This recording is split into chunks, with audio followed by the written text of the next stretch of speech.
Late night on the show tonight. It is a little bit of a makeup here. We had a weird day in Los Angeles, just kind of tough getting it going. Hotel shut us down trying to record the show before we left. Had to hit the flight. Flight got delayed, so I'm now doing this show in 12:30. So we're getting it done. We promised you one today. We're gonna hit it. It's just me flying solo tonight. As always, we are coming to you from the Toro Hospital studio. If you have any medical needs, make sure you check them out, the LCMC Medical Network. And we are presented by PJ's Coffee. So get your every single day started with them. Get a cup of coffee, get going. If you need a new car, check out my guy, Matt Bowers. He has dealerships all over the Gulf Coast region. Best car dealer in the whole entire galaxy. If you need a new car, he's got pretty much every type of dealership you want. Go check him out. He'll get you the best prices. And if you are looking for a last-minute gift for Christmas, Woodhouse Day Spa, great gift card. They will get you right. They'll get you a massage, a facial, anything you need to do to relax, unwind. And look, man, we all need it after the holiday season. All right, let's hit these ads. The NewOrleans.Football show is proudly presented by PJ's Coffee. PJ's Coffee has some of the best drinks that you can find. They have locations all over the city. They have pastries and everything else you need to get your day started. So go check them out. Are you looking for the perfect engagement ring? Look no further than Friend & Company Fine Jewelers' new engagement salon. This new area houses a wide selection of engagement rings to choose from in all cuts, sizes, and colors. Their experienced staff offer 5-star customer care to help you find the perfect ring to express your love. Visit their new engagement salon today. Friend & Company Fine Jewelers, the perfect ring for the perfect moment and also for the perfect person. 7713 Maple Street between Adams and Burdett Street. 504-866-5433. Friend & Company Fine Jewelers. Check them out at friendandcompany.com. Moe's Barbecue is located in Metairie. They have your game day needs taken care of. Whether you're tailgating or watching the Black and Gold or LSU at home with friends, Moe's has you covered. Order pulled pork, wings, ribs, sides, and more. Come in with the family for lunch and dinner, as our kids' meals will please even the pickiest of eaters. Tailgating, parties at home, lunch and dinner, Moe's Barbecue will handle it all. Moe's Original Barbecue, 1101 North Causeway Boulevard between 48th and 49th Street in Metairie. Call 504-407-5333 for your catering order today. 504-407-5333. Moe's Original Barbecue in Metairie. The holidays are a time for giving, and what better gift than the gift of relaxation? With a gift card to Woodhouse Day Spa, your loved ones can choose from a wide range of services to help them de-stress and rejuvenate. Visit their New Orleans, Metairie, Mandeville, Slidell, and Baton Rouge locations today, or visit their website to purchase a gift card and give the gift of relaxation this holiday season. Woodhouse Day Spa, where relaxation is a gift. Hardhide Ponchatoula Strawberry Whiskey is an 86 proof blend of aged wheat bourbon, American light whiskey, and fresh Ponchatoula strawberries. Blended in New Orleans, it is not for the thin-skinned. Look for it in your favorite stores, bars, and restaurants. NewOrleans.Football is proud to be sponsored by Firehouse Subs. Make sure you check out their location on Veterans Boulevard. All right, let's get into the show.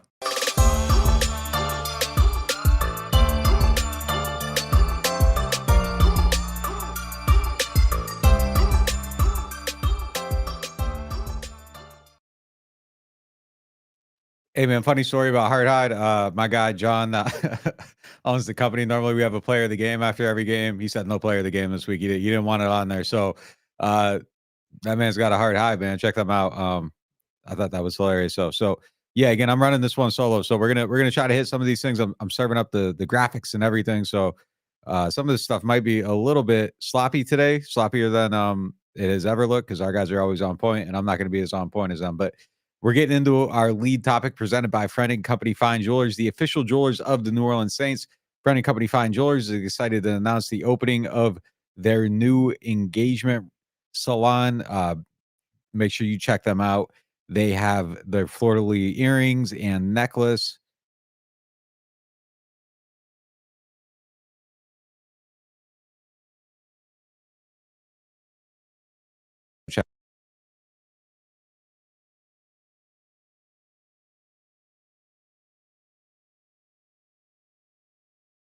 So there they are, the ring, the earring, the earring and the necklace rather. Make sure you go check them out. Last minute Christmas gift. Great one to get. NOF viewers get a special price.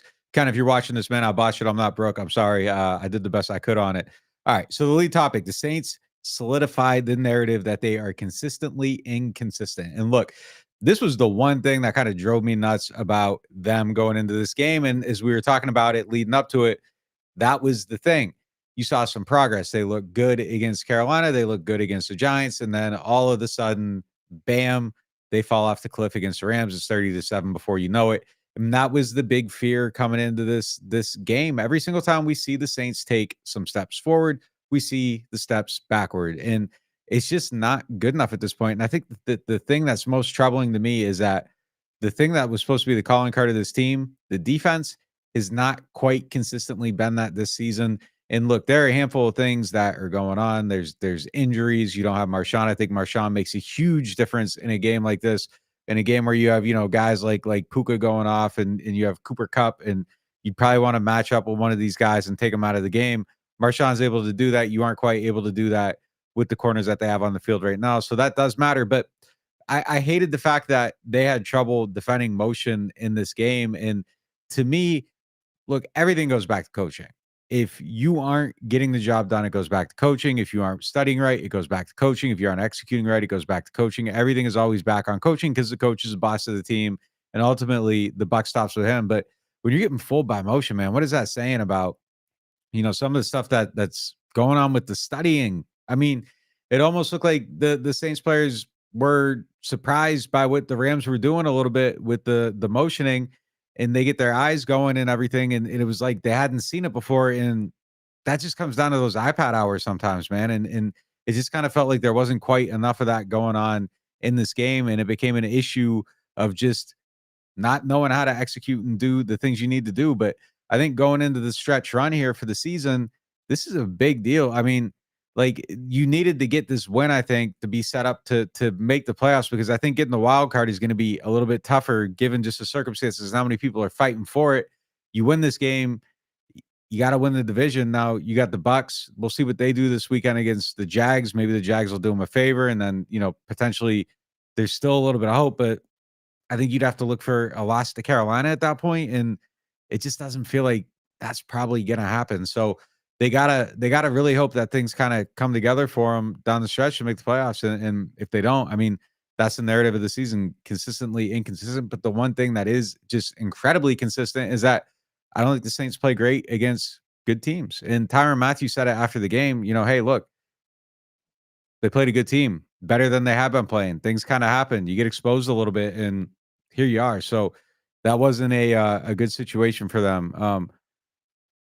I thought Derek Carr was okay in this game. 27 of 40, 67.5 yards, 319 yards, 2 sacks, 2 touchdowns, 1 pick, 106.1 rating. You kind of had, the thing though, again, consistently inconsistent. Third down, 5 for 11, 45%. 0 for 2 on fourth down.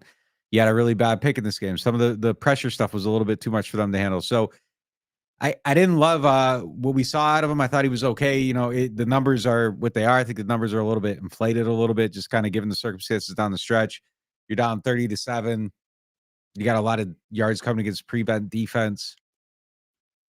It just kind of is. It is what it is with this team at this point. And you do kind of got to look at it, and it's like, man, what's the point? Like, I don't think it's actually logical for a team to ever quit. I don't think you can actually tank. I think what you tell players that it's okay to not try your hardest, you never kind of get it back. And I kind of think there's probably a little bit, I think it would be bad for this team, because I don't think they have bad guys on the team, but I think just, there's a handful of young players that could just go either way. And if you kind of pull back on that, and, you're already not necessarily getting, guys studying the motion against the Rams, what happens then once you say that's okay to do, and you kind of create that situation. So I don't love it. And there was some weird stuff in this game too. Taysom Hill runs the ball twice.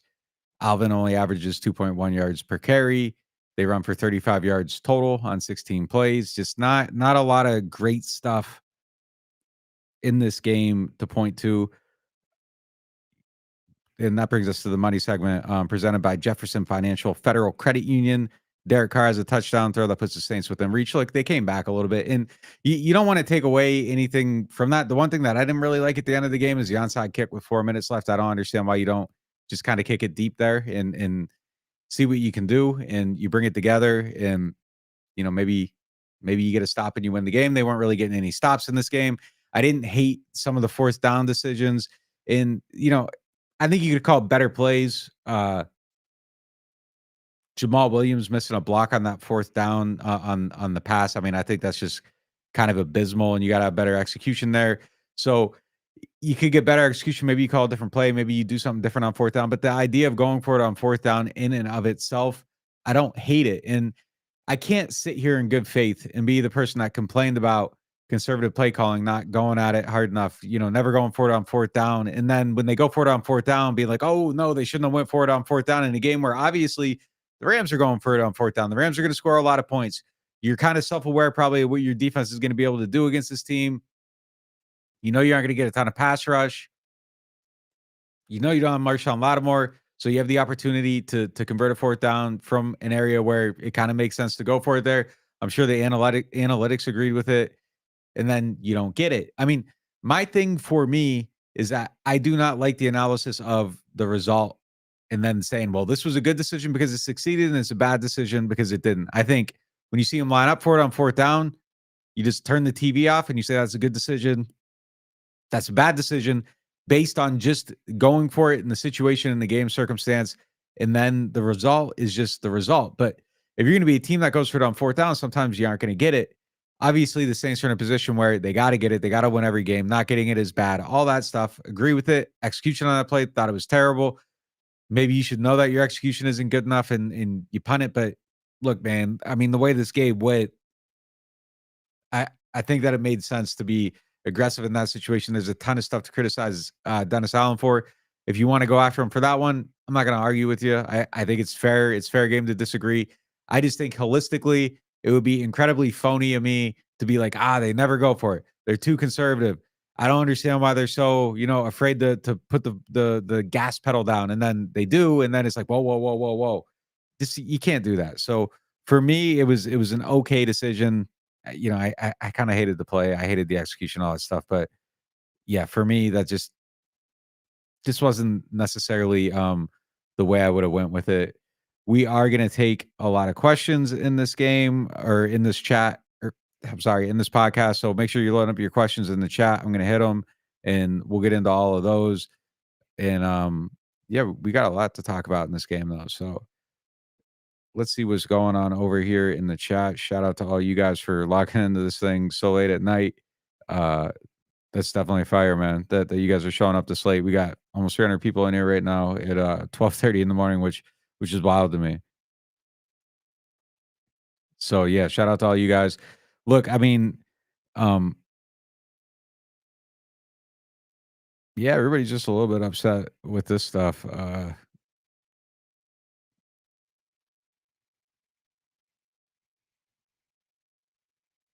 Trying to get caught up in the chat here. What do you guys got?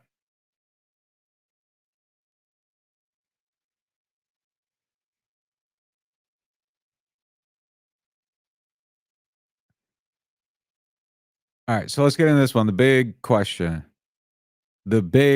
So Ian Rappaport had the report today about Dennis Allen, being safe going into next year.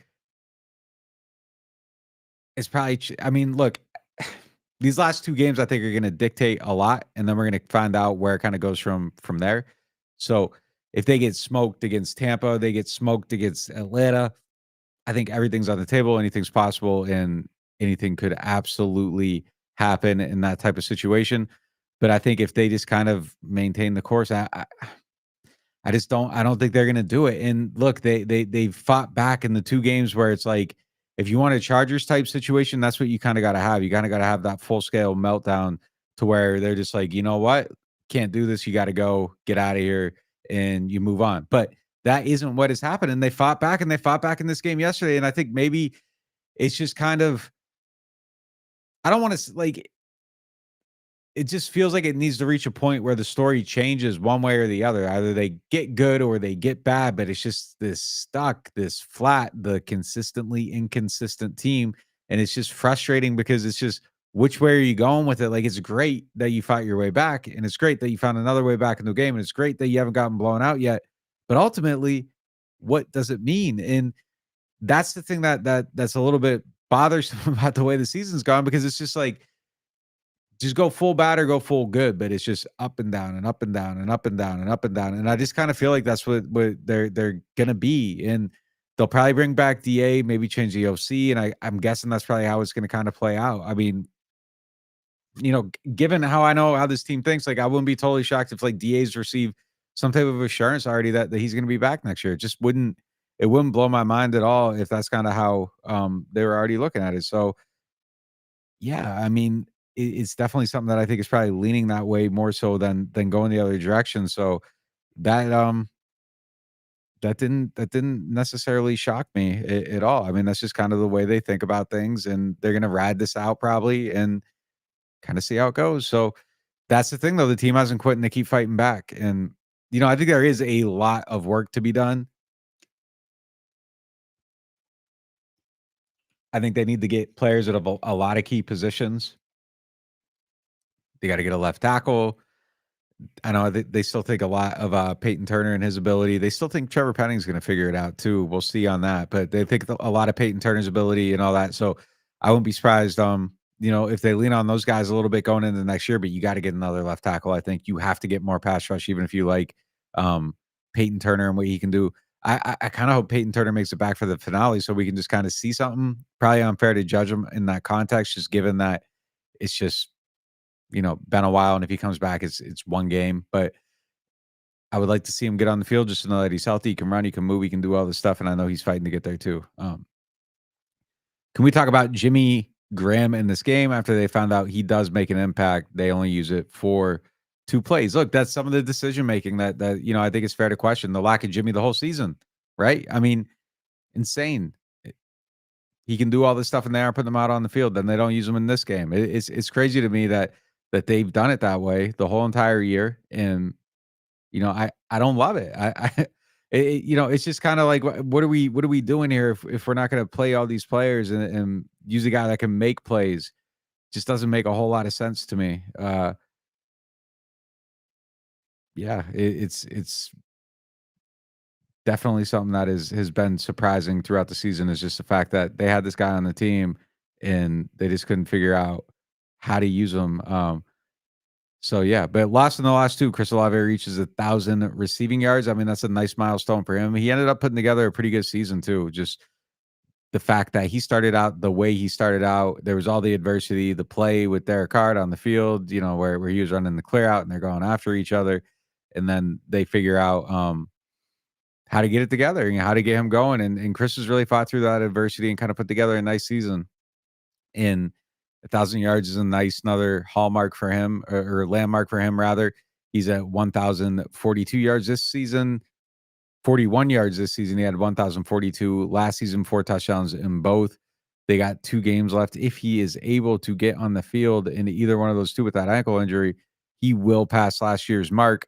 If not, he did it in 1 fewer game. So that's definitely an improvement. 74.4 yards per game, 69.5 last year. So he's built on that for sure. And you gotta like what you see from him. I wanted to see maybe a little bit more of a climb, I guess. But like, look, if he plays in these last 2 games, 1,200 yards is definitely within reason. So maybe we do end up seeing it. But I talked to him after the game, and he was in a lot of pain, man. He had that ankle was booted up. Talked about the injury. He said he did everything he did to get through the game. He was in a ton of pain throughout, and then he played well. But to go for 100 yards on a messed up ankle, I mean, that just kind of tells you everything you need to know about where he's at and how much he actually does care. So there was definitely some weird stuff this year though, and they fought through it. And I think that's just been huge for them and kind of just really, really important just in terms of his development and where things are going in his career. That's something to build on for next season too. So that's at least something that's going the right direction. So uh definitely a good thing for them this season. All right, let's get into the Martin Wines and Spirits question of the day. Martin's is home to a wide selection of handpicked barrel select bourbon, whiskeys, and more. Can you please explain the clinching scenarios for the Saints? Are 2 wins enough to win the division, or do the Saints need help? They definitely need a lot of help. Uh, I don't think that they're gonna be able to win this division. I mean, a lot has to go right. Look, their current odds to make the playoffs, eh, ESPN is 24.2%. The New York Times has them at 15%. DraftKings is predicting they finish the season 8-9. They say they will come up short unless they can sweep the final 2 games. They won't, and so they're headed home in January. So you gotta beat the Bucks, I think. Their best shot at the playoffs is the NFC South title. They gotta win in both these games to boost their chances. Uh, can they beat Tampa and Atlanta? I don't know what you guys think. Let us know in the chat for sure if you think they can beat both those teams. I'm guessing a lot of people are looking at it a little bit negatively right now, but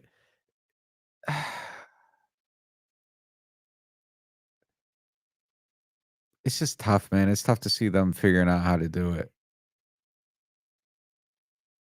They would have to win the final 3, and I just don't think that was ever gonna actually happen. I'm trying to look up some stuff right here, just on definitive stuff. But I mean, yeah, they're gonna have to get some help. Like the Jags got to win this week for them to even have a chance, and then maybe they find a way in that way. But I don't love it for them. I think it's gonna be tough, and I'm scared of this game against the Bucks this week. I mean, I think some stuff could definitely happen to them. If Olave doesn't play, it's gonna be hard to move the ball. They take away some of the stuff. Like, is Carr gonna just be behind the line of scrimmage the whole entire game again, like he was the last time they played? I do not know, but let's hit this second ad break, and we'll be right back.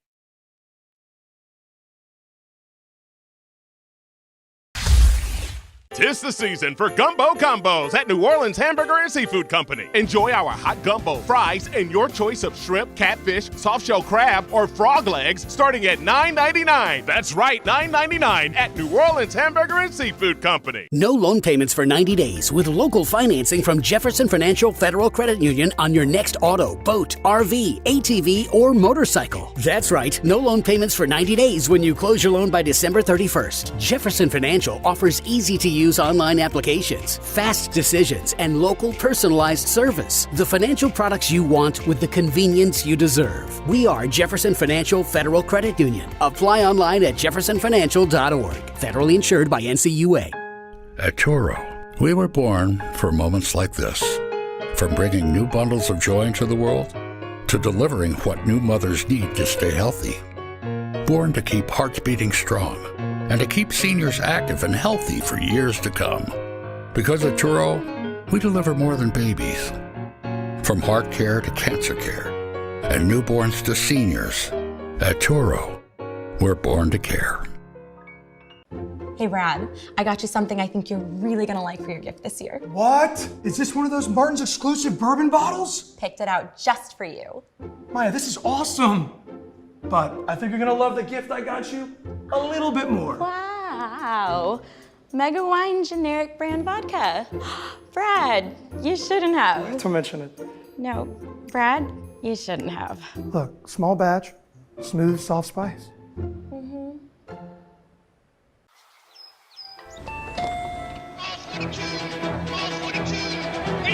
I'll take a New Orleans Saints scratch up.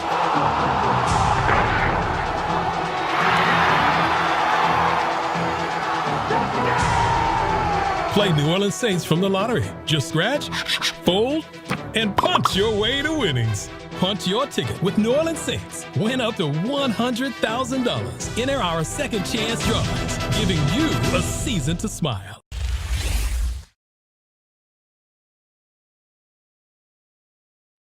All right, welcome back to the Toro Hospital studio. Yeah, man. Let's get this one coming back to real quick. The Saints struggle with motion. I thought it was kind of fascinating, just kind of how hard of a time they had with some of that stuff in the game, and passing the eye test, so to speak, was crucial against this offense that uses a lot of motion, which can be tough for defense in man coverage. The Saints failed the test too many times, 325 passing yards, 133 rushing yards overall. Puka Nakua, 9 catches, 164 yards, a touchdown. And it was kind of a little bit of a breaking point for some of the good stories on that side of the ball. Some of the stuff we were looking at to kind of see how people did overall. The fact or fiction, how that kind of came out. And, I think one of the guys that got, I don't want to say exposed, but gave up a handful of plays was Ike Adams, 6 catches on 7 targets for 85 yards and a touchdown. Paulson Adebo probably had his toughest game of the season, 7 catches on 9 targets for 77 yards. Alante Taylor only played 29 coverage snaps, gave up 6 catches on 9 targets for 90 yards, 4 first downs within that match or within that number. Just a lot of stuff that kind of went the wrong direction for them on that side of the ball. And I also want to try to see if I can get the specific number of motion on these plays and how they did with it. Specifically, let's start with the passing game. So on plays with motion, 29 plays with motion, passing plays, 30 plays with motion rather, 20 completions, 2 passing touchdowns, 283 yards on plays with motion. That is a crazy, crazy number. Like, man, Derek Carr had how many attempts did he have in this game? 44 dropbacks overall.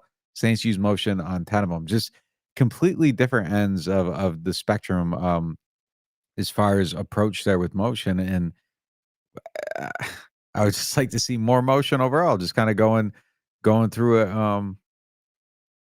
down the stretch. That's something that the Saints should definitely use more. We've been talking about it all year. And then plays with motion. Running game. 31 carries, 150 rushing yards on plays with motion.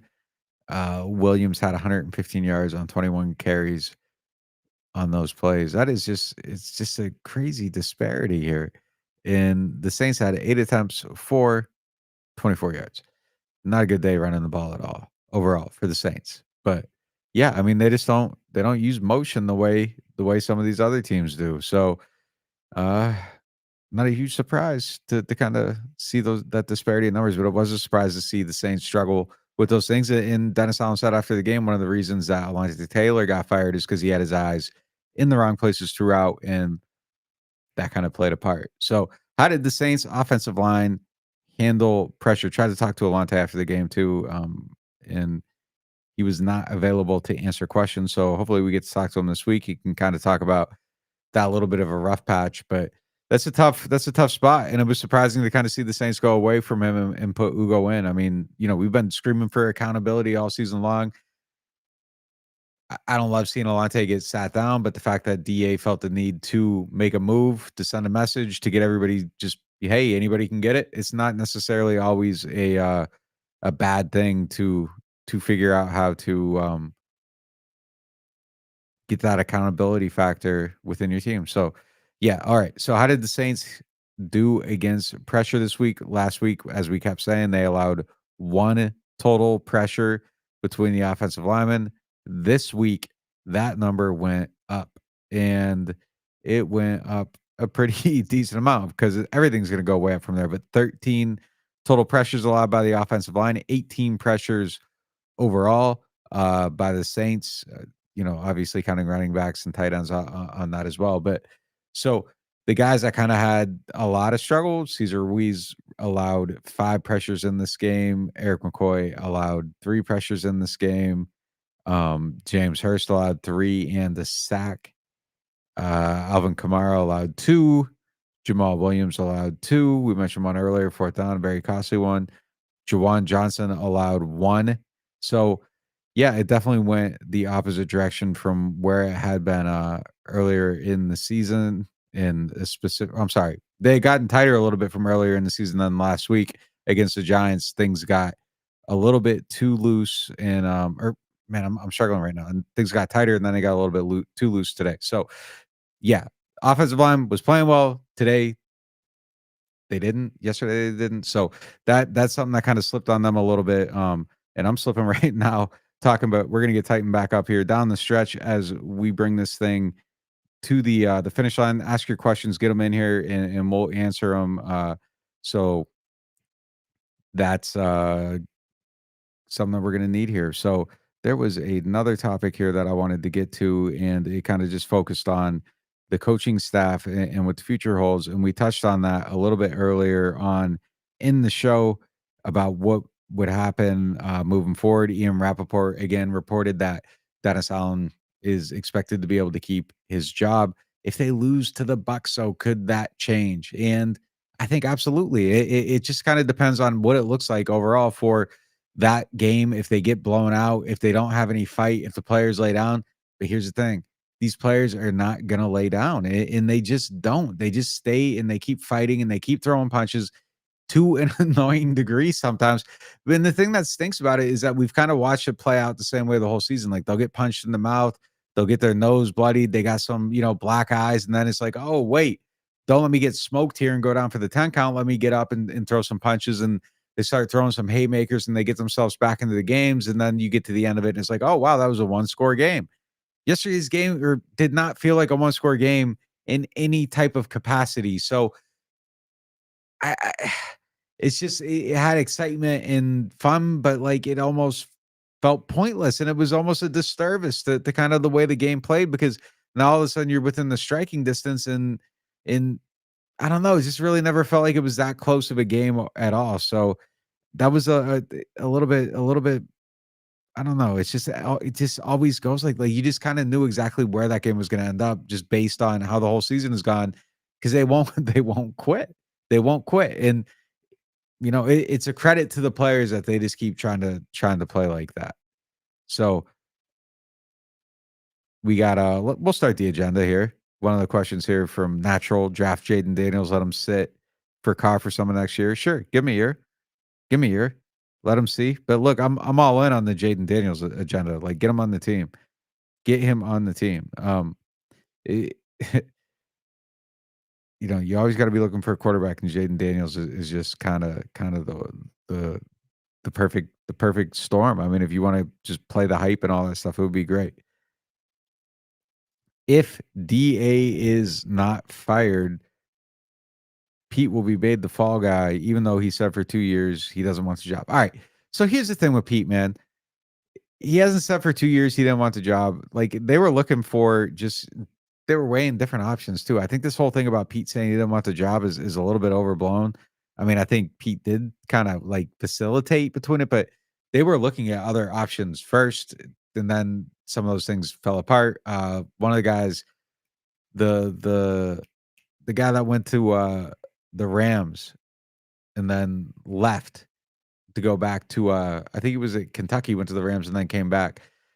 That was the guy they were looking at. It just didn't work out. So I mean, it's just they were weighing their options that year coming into the year, and then Carmichael just, he facilitated, he weighed his options or whatever. But I think it's just a little bit overblown, like how much he didn't want the job or something. But I think he's actually gotten a little bit better as the season's gone on, but obviously just not nearly good enough at this point. Gonna find a couple more here to answer, and then we're gonna get out of here. Why is it run defense so bad? I think open field tackling is an issue. Speed on the defensive front, I think, is a big issue. The defensive line in particular. I think getting some of these guys out there in pass rush situations is helping. You haven't solved anything on your run defense, and I think one of the things they need to do is change up that prototype for their ends a little bit. I think they're a little bit too heavy. Ryan Nielsen wanted those huge players, and you haven't gotten a lot of sacks with some of them. So,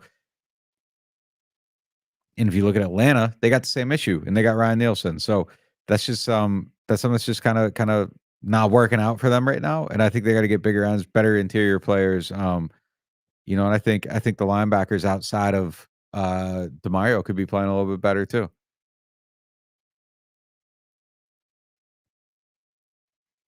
People are still buying in, man. If the Saints were to make the playoffs, will it be the greatest comeback of all time in NFL history? No, it won't be the greatest comeback of all time, but man, people are still buying in big time on this stuff. So that's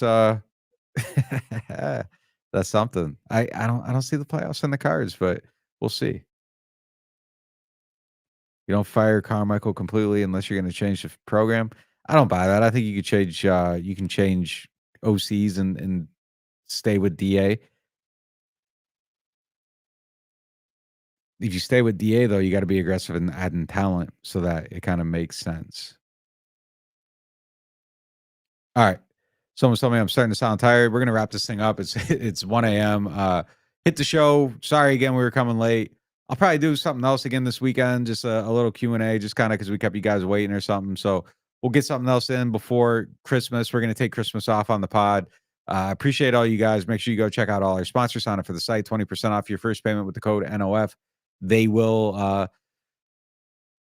those guys that, Mike's going to be working, I'm going to be working. We're going to get everything going on the website and have all your coverage all throughout Christmas. No days off for us. So the show itself, though, with the full cast and crew, will be back Wednesday of next week after the Christmas holiday. But again, I'll do something over the weekend, do a little Q&A or something, and just make sure that we're doing this. I like doing the Q&As anyhow, and we'll be doing that at a more decent hour next time. I appreciate y'all for being in here. 300 people at 1 a.m. When people are talking Saints fans are going to show up. So that's why you guys are the greatest all the time, man. Appreciate y'all, and have a great Christmas. We'll talk to you again this weekend, and at some point, just watch for the Q&A. It'll be spontaneous. We'll do it, but we'll be here